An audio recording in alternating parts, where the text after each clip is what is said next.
Hi everyone, welcome back to March Sadness. We are halfway through this thing. Thanks once again for joining me. Today we are shaking things up a bit and talking about an album by an up-and-coming band. This one is called The Runs by a band called Scooped Up. As much as I love a challenging album, my comfort food music is the fun, straightforward, youthful punk or pop punk albums like Dookie, Enema of the State, or All Killer No Filler. I'm not the only one who seems to connect with that sound because Scooped Up appear to be pulling right from it. Their album The Runs reminds me of early Blink and early Green Day, and I imagine that's by design. Scooped Up is a three-piece band consisting of Jimmy Barbetti, Leo Budnick, and Jesse Randolph. A bonus of being a three-piece is that there's less competition in each song. Bands like the Wonder Years and Grayscale and Capstan and all these other pop-punk bands with 5+ members sometimes fall into this area of just being a wall of noise where it's hard to differentiate each member from the other. But a three-piece like this is simple. Got a lead vocalist playing guitar,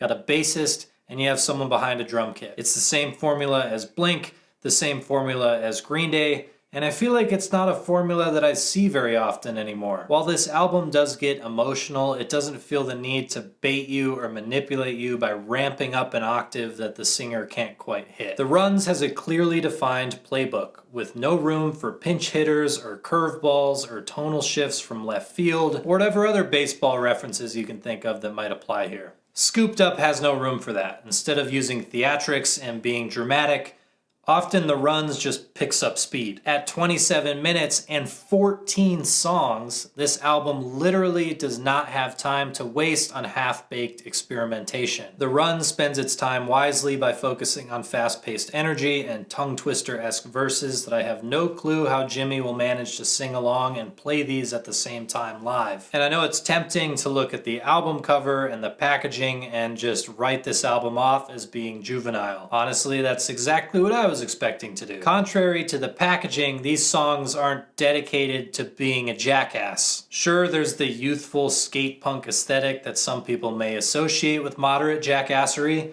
but The Runs really does have a lot of heart. You've undoubtedly heard the subject matter before, growing up and feeling lost, struggling to find your place. These have all been written about before by a lot of people, but it's because it's a universal experience. Especially in your youth, the world is staring at you with an infinite choice of possibilities and no roadmap. So when 20-somethings get together to write music, these feelings of, oh shit, I don't know which way my compass is pointing, comes up. The pitfall that Scooped Up avoids on The Runs is the bitterness that often comes along with these themes. The anger at authority is minimal. The temptation to point fingers at everyone but yourself isn't really acted upon. There's a place for those kinds of songs, and there's hints of that in The Runs. But this is an album that makes me feel like, you know, everything is confusing right now, but I think it's gonna be all right. Part of that is the lyricism.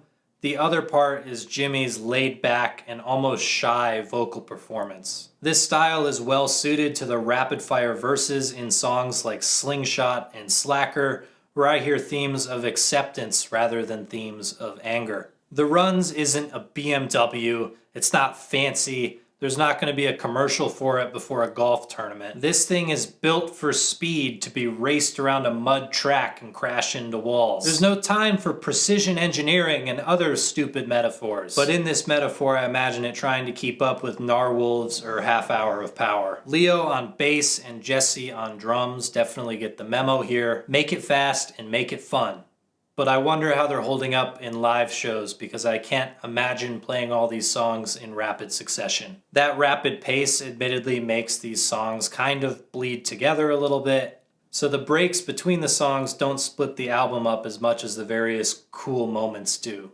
So when thinking of this album, in my head I'm remembering that acoustic track.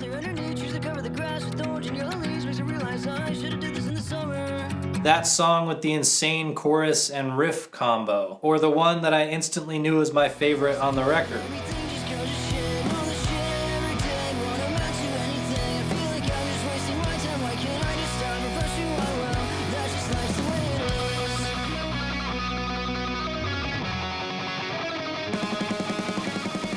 Frankly, I don't talk about this kind of sound very much anymore. I definitely get suckered into big dramatic moments and shiny production. I still have cravings for this kind of sound though, because it's a sound that I grew up on. I'm glad that there's still groups out there trying their hand at this early 2000s sound, complete with house shows and a very DIY ethic. Of all of the bands that I have talked about on March Sadness, Scooped Up is the one that's going to benefit the most from you checking them out and giving them a chance.